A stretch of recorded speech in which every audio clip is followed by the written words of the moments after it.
Hi friends, మనం బండి కాడికి వచ్చేసినాం. బండి స్టార్ట్ చేస్తున్నాం ఇప్పుడు.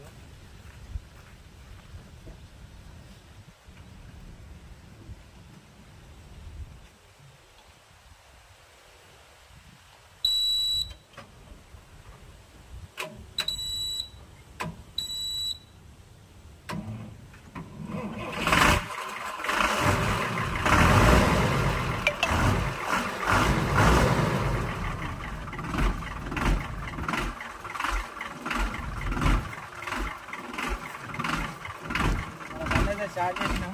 డాంబర్ నడుస్తుందంట, చూడాలి. ఇదే మన డాంబర్ ప్లాంట్ నడుస్తుందా నడవా తెలియదు. ఇంకా మొత్తం వాటర్ వచ్చేసినాయి ఇలా, చూడాలి. ఇంకా ప్రస్తుతానికి అయితే ఇంకెవరు రాలేరు. చూద్దాం, 1 అవర్ వెయిట్ చేసి ఎవరు రాకపోతే వెళ్ళిపోదాం ఫ్రెండ్స్. ఇదే మనం రోజు వర్క్ చేసేది, ఇదే మన ప్లాంట్, ఇదే మన బండి వచ్చేసి ఇదే నడిపే బండి.